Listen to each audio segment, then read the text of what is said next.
Hello friends, welcome to KD classes. इस PYQ की series में हम लास्ट कुछ लेक्चर्स में रियल नंबर के 2022, 2023 और 2021 के प्रीवियस ईयर हम देख चुके हैं। ऐसे ही हम पॉलिनोमियल के भी देख चुके हैं। अब हमारा नेक्स्ट चैप्टर आता है linear equation in two variables. इसके प्रीवियस ईयर के बारे में हम डिस्कस करने वाले हैं। प्रीवियस ईयर के क्वेश्चंस करने से एक एग्जाम का पैटर्न और एग्जाम का लेवल पता चल जाता है। तो 2023 में आने वाले जो आए थे हमारे जो क्वेश्चंस मैथमेटिक्स के linear equation in two variables के, वो आज हम देखने वाले हैं। तो पहला सवाल, if the pair of the linear equation is, आपको पेयर ऑफ द इक्वेशन दे रखा है x minus y is equals to 1। एक इक्वेशन दिया है x plus k y is equals to 5।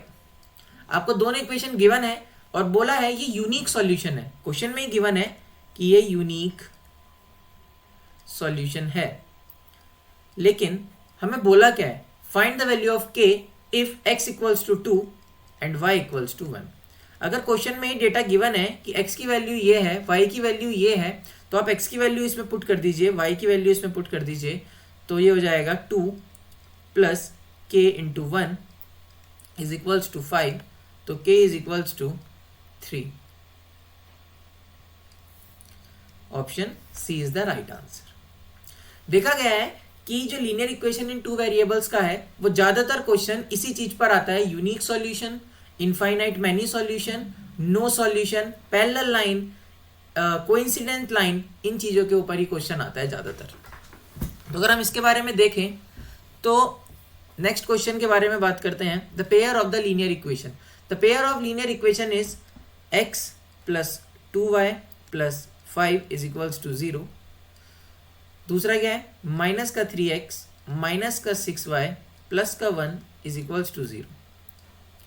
Equation का जो जनरल फॉर्म है वो होता है ax plus by plus c is equals to 0। कुछ इस फॉर्म में इक्वेशन होती है। बोला है कि ये कौन सा सॉल्यूशन बता रहा है, unique solution, exactly two solution, infinite many solution और नो सॉल्यूशन। तो आप इसका चेक करेंगे a1 upon b1, a1 upon a2, b1 upon b2 और इसका c1 अपॉन c2 चेक करेंगे। तो चेक करते हैं फटाफट। तो a1 अपॉन a2 में आपके पास 1 अपॉन माइनस 3 हो जाएगा, b1 अपॉन b2 में 2 अपॉन माइनस 6 हो जाएगा और 5 अपॉन 1 अपॉन 5 अपॉन 1 हो जाएगा। तो अगर इसे काटेंगे तो हो जाएगा 1 अपॉन 3 माइनस का 3 is equal to 1 upon minus का 3 is not equal to 5 upon 1। तो जब भी ऐसा कुछ दिखे तो इसका मतलब यह है जब आपका a1 upon a2 b1 upon b2 के बराबर हो बट c1 अपॉन c2 के बराबर ना हो, तो इस केस में जो आपका सॉल्यूशन बनेगा, इस केस में जो आपकी लाइंस बनेंगी वो बनेंगी टू पैरेलल लाइंस। वो बनेंगी आपकी टू पैरेलल लाइंस जो कभी भी इंटरसेक्ट नहीं करेंगी, और जो लाइन आपस में कभी इंटरसेक्ट ही नहीं करेंगी उनका कोई सॉल्यूशन बनना भी पॉसिबल नहीं है। तो इसका आंसर हो जाएगा no solution, which is option D. चलते हैं नेक्स्ट क्वेश्चन की तरफ। ये एमसीक्यू में तो दो ही क्वेश्चन देखने को मिले 2023 में। नेक्स्ट क्वेश्चन आपके लिए था 3 मार्क्स का। इसमें एक और में भी क्वेश्चन आ रखा है, वो वाला भी सॉल्व कर लेंगे। हम ऊपर वाला क्वेश्चन देखते हैं पहले। If we add 1 to the numerator and subtract from the denominator and a fraction reduces to 1, the fraction reduces to 1, it become 1 by 2 if added 1 to the denominator। ये सारी बातें दे रखी है। तो अपनी तरफ से पहले एक फ्रैक्शन को लेट कर लेते हैं। Let fraction be x upon y। हमने एक फ्रैक्शन ले लिया अपने मन से which is x upon y, it may be anything. तो उन्होंने बोला अगर न्यूमरेटर में से तो 1 घटा दें, you have to subtract 1 from the numerator and from the denominator. आप दोनों में से 1 1 माइनस कर दें तो जो फ्रैक्शन बनकर आएगा वो बनकर आएगा 1। पहली इक्वेशन तो उन्होंने ये बोल दी। दूसरी इक्वेशन उन्होंने बोल दी कि अगर आप 1 को ऐड कर दे डिनोमिनेटर में तो आपका जो फ्रैक्शन है वो 1/2 बन जाएगा। अगर आप 1 को ऐड कर दें डिनोमिनेटर में तो आपका जो फ्रैक्शन है वो 1/2 बन जाएगा। अब एक इक्वेशन बना लो, इससे क्रॉस मल्टीप्लाई कर दो, x minus 1 x equal to y हो गया। एक इक्वेशन बना लो यहाँ से 2x is equals to y plus 1। ठीक है, तो x और y तो इसकी वैल्यू इसमें पुट कर दो, तो 2y is equals to y plus 1 तो y इज इक्वल्स टू 1, तो y की वैल्यू भी 1 आ गई और x की वैल्यू भी 1 आ गई, तो आपका जो फ्रैक्शन बन के तैयार हो गया x अपॉन वाई वो बन गया 1:1 का। 3 मार्क्स का क्वेश्चन आ रहा। इतना आसान क्वेश्चन भी एग्जाम में पूछा जाता है। 2 इक्वेशन 2 वेरिएबल साइमल्टेनियसली सॉल्व करना है। लेकिन इसका जो बेस्ट पार्ट है, बेस्ट बोले तो जो इसका टफ पार्ट है वो है इक्वेशन को फॉर्म करना। अगर आपने पहले स्टेप में इक्वेशन को ठीक फॉर्म कर लिया तो आप क्वेश्चन को इजीली सॉल्व कर पाएंगे बेसिक मैथमेटिक्स लगाकर। लेकिन अगर क्वेश्चन को सॉल्व करने में आपको प्रॉब्लम हो रही है, इसका मतलब फिर आपको प्रॉब्लम आने वाली है। ठीक है, तो कोशिश करिएगा इस तरह के क्वेश्चन सॉल्व करें और से ज्यादा, जिससे आपको इक्वेशन बनाने की प्रैक्टिस हो जाए। नेक्स्ट क्वेश्चन की तरफ चलते हैं। For which value of k the following pair has no solution. मैंने आपको अभी बताया in case of no solution, no solution के केस में आपके पास a1 upon a2 b1 upon b2 not equal to c1 upon c2 होना चाहिए। ये मैंने आपको भी बात बताई। ठीक है, तो a1 अपॉन a2 में आपके पास आ जाएगा 3 अपॉन 2k माइनस 1 और b1 अपॉन b2 में आपका आ जाएगा 1 अपॉन k माइनस 1। c के लिए हम जाएंगे ही नहीं क्योंकि इक्वल टू से हमारा काम हो जाएगा। क्रॉस मल्टीप्लाई करेंगे तो हो जाएगा 3k minus 1 is equals to 2k minus 1। 3k minus 3 is equals to 2k minus 1। 2k इधर चला गया, वो बचेगा k, ये इधर आ गया, माइनस का 1 प्लस का 3, तो k की वैल्यू आएगी 2। k की वैल्यू 2 रखने पर आपको ये क्या देने वाला है, नो सॉल्यूशन की कंडीशन देने वाला है। 3 मार्क्स में क्वेश्चन पूछा गया। अच्छा, इसे 3 मार्क्स में देने का वो क्या था कि ये है कि ये चीज आपको पता होनी चाहिए। बेसिक मैथ तो आप लगा लेंगे, नो सॉल्यूशन की आपको कंडीशन पता होनी चाहिए, पैरेलल लाइन की आपको कंडीशन पता होना चाहिए, तब जाके आप इस क्वेश्चन को कर पाएंगे। तो चलिए नेक्स्ट क्वेश्चन की तरफ चलते हैं। नेक्स्ट क्वेश्चन में बोला है the pair of the equation is 2x is equals to 5y plus 6 और दूसरी इक्वेशन बोली है 15y 6x माइनस 18। तो पहले इसको नॉर्मल फॉर्म में लेकर आते हैं, जनरल फॉर्म में आपकी जिस फॉर्म में लिखी जाती है इक्वेशन, माइनस का 6x प्लस का 15y माइनस का 18 इज इक्वल्स टू 0।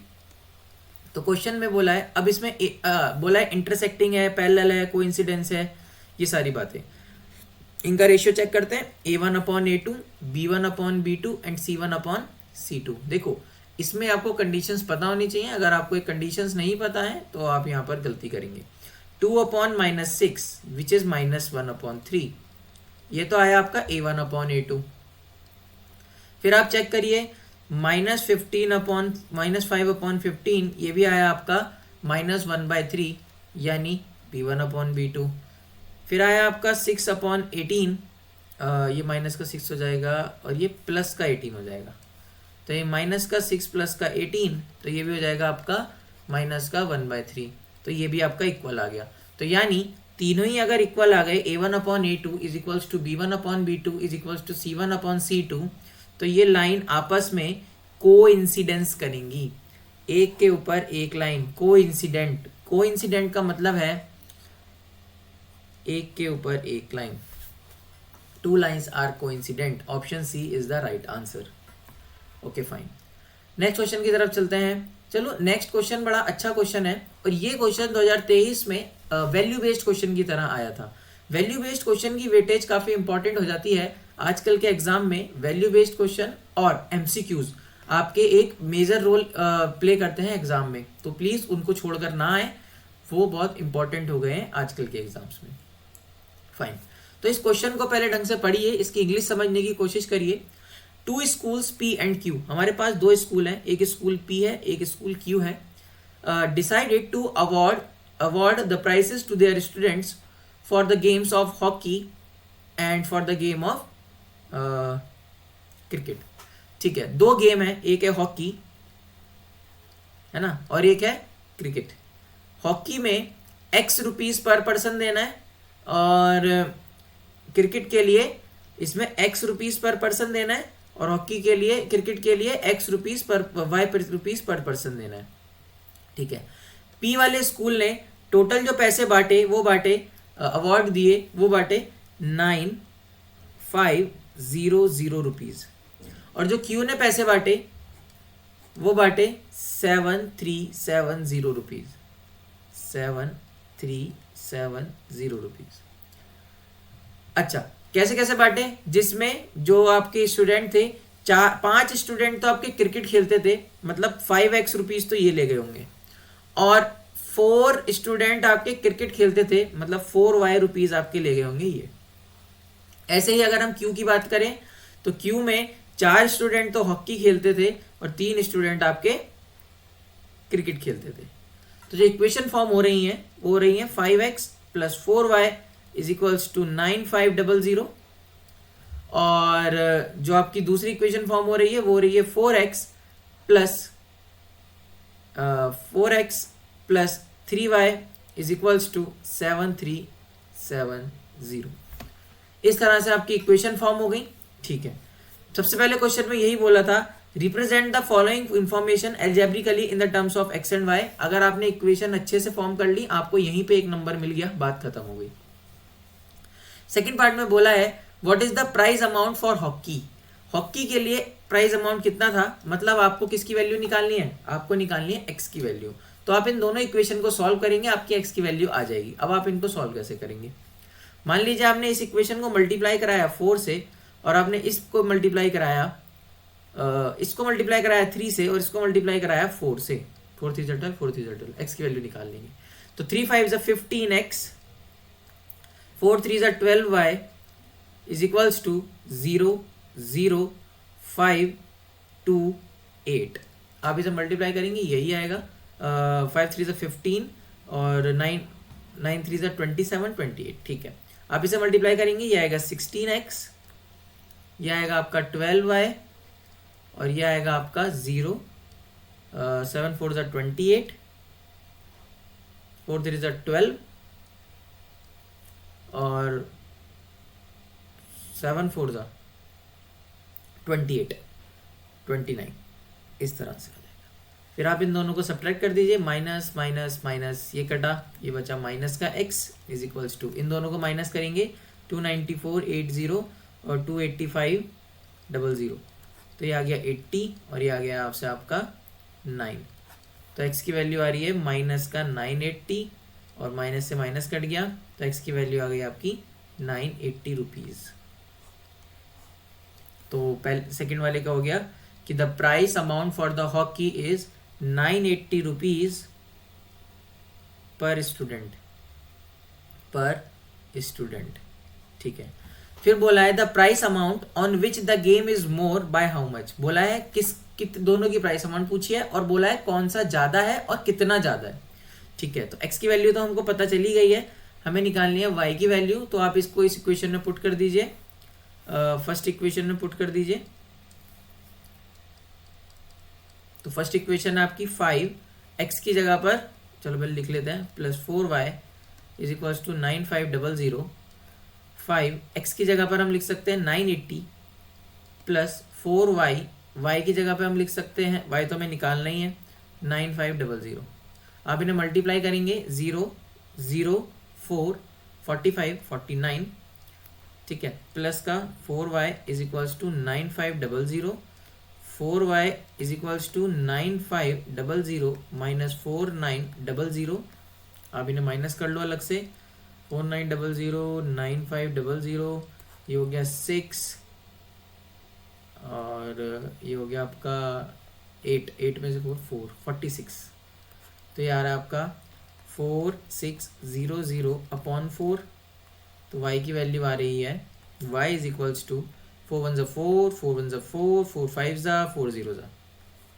तो y की वैल्यू आ रही है।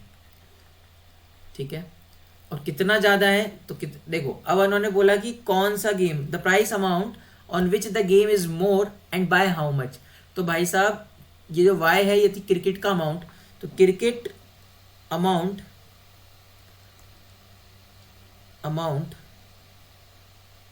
Is more. कितना मोर है तो आप कर लीजिए y minus x which is 1150 minus 980। आप इन्हें माइनस करेंगे तो आपका आंसर आएगा 170। करेक्ट, तो 170 ज़्यादा है, ये बात समझ में आई। फिर बोला by what will be the total price amount if there are 2 student of each game. 2 student of each game का मतलब है कि आपने 2 स्टूडेंट लिए क्रिकेट हॉकी के और 2 स्टूडेंट लिए आपने हॉकी से और 2 लिए क्रिकेट से, तो ये आपका टोटल अमाउंट हो जाएगा 2x प्लस वाई. आप इन्हें ऐड करेंगे 2x प्लस 2y को, तो यहाँ से 2 980 प्लस 1150 0 3 कितना हो जाएगा ये 9 एक मिनट 0 8 5 3 1 9 10 11 और फिर 1 2130 इंटू 2 विच इज 4260 रुपीज़. तो हमें टोटल इतना अमाउंट ऑफ प्राइस बच्चों को देना पड़ेगा अगर 2 हम क्रिकेट के सेलेक्ट करते हैं और 2 हम हॉकी से लेते हैं. तो ये क्वेश्चंस लीनियर इक्वेशन 2 वेरिएबल से आ रखे थे. क्वेश्चन ज़्यादा टफ तो नहीं है, लेकिन हाँ वैल्यू बेस्ड क्वेश्चन में थोड़ा सा दम था. इक्वेशन बनाने में थोड़ी सी मेहनत लगती है, तो वो लगानी पड़ेगी, तब जाके आपके आंसर आएंगे. अगर आपको ये वीडियो पसंद आई हो तो इस वीडियो को लाइक कीजिएगा, जिससे ये वीडियो उन लोगों तक पहुंच पाए जिसको इस वीडियो की बहुत ज़रूरत है. Thank you for watching our video.